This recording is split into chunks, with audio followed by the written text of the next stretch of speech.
O Grêmio se representa nesta terça-feira já visando o jogo contra o Juventude. O técnico Renato vai ter reforço, tem a possibilidade de mais um jogador, enquanto a diretoria faz um esforço para conseguir trazer os jogadores selecionáveis. E o Renato ainda vai mudar o esquema diante do seu torcedor para enfrentar essa decisão contra o Juventude. Vou te contar tudo isso assim que rodar a vinheta.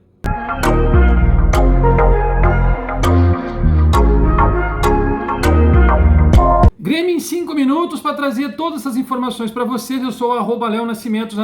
Vocês que estão chegando agora e não me conhecem, já aproveita e dá o like e se inscreve no canal para vocês ficarem informados do que está acontecendo com o Grêmio Futebol Porto Alegrense todos os dias. Vamos lá, porque a gente precisa falar exatamente do jogador que foi absolvido.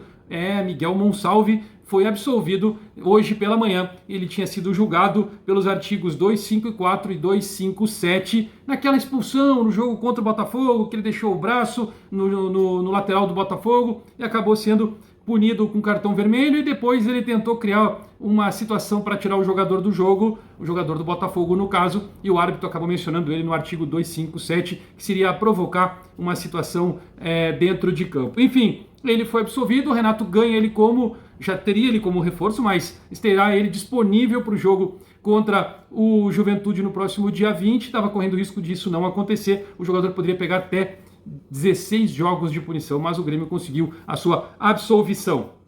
Outro detalhe importante é o zagueiro Gustavo Martins. Ele já está treinando com bola, ele já vinha fazendo o seu retorno, fazendo seus treinamentos no CT Luiz Carvalho com bola, estava em recuperação e agora ele treina, enquanto alguns estão de folga, ele está treinando para poder ficar à disposição do técnico Renato. Se apresenta na terça-feira e deve jogar contra o Juventude no dia 20, no lugar do Gemerson, que foi punido pelo terceiro cartão, estará suspenso no jogo contra o Juventude, algo que deixou o Renato muito brabo na beira do gramado.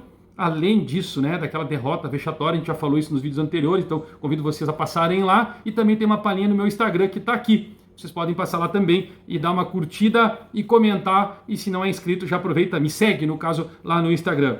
Outro reforço, um possível reforço que o técnico Renato gosta muito e que não vem atuando, não vem jogando e principalmente não vem treinando nos últimos dias, mas já voltou a fazer atividades e pode reforçar contra o Juventude no dia 20. É o Cristian Pavón. Pavón, argentino, joga pelo lado direito, o Renato gosta muito dele, já está fazendo suas atividades e deve ir para o jogo contra o Juventude. Se ele vai ser titular ou não, bom, aí nós vamos entrar naquele detalhe que é o esquema tático, a mudança de esquema, algo que a gente viu nos últimos 2 jogos, o Grêmio fechado, tentando ser no contra-ataque, e para isso, tendo contra-ataque, o Grêmio não tem os seus extremas, porque Nathan Fernandes foi convocado para a seleção sub-20 e o Aravena para a seleção chilena.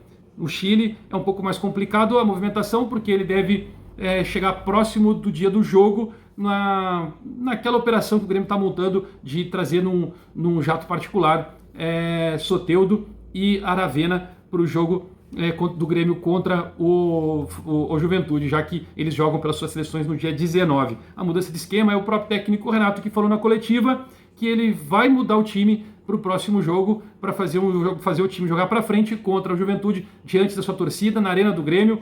Ele vai com um time mais ofensivo, porque precisa buscar o resultado, e aí ele vai utilizar os extremas. Nathan Fernandes, que está lá no Rio de Janeiro, consegue chegar a tempo para esse jogo. Não vai sofrer tanto com a carga, porque não estará jogando, estará fazendo treinamentos. E já Cristian Pavón pode ficar à disposição. Portanto, o Grêmio teria apenas esses 2 extremas. E aí eu quero deixar claro para vocês que o Renato, se ele vai mudar o esquema, provavelmente ele vai entrar num 4-2-3-1, com os extremas mais ofensivo, mais o Martin Braithwaite no ataque e um meia armador. É aquela situação em que ele colocou na pós-coletiva. O que eu posso colocar para vocês é o seguinte: por que ele não coloca algum jogador da base que joga em velocidade, que sabe fazer esse lado de campo e também entra para dentro da área? Aí eu estou falando aqui do jogador que já vem treinando há algum tempo com o técnico Renato, que é o centroavante, o atacante e centroavante Alisson. Jogou na Copinha agora contra o Juventude no Sub-20, que classificou o Grêmio para a final do Gauchão Sub-20 nessa última semana. E aí, Alisson pode ser uma surpresa para o técnico Renato nesse jogo. Quero saber de vocês, dá aquele like para mim, se inscreve, comenta aqui e daqui a pouco a gente volta.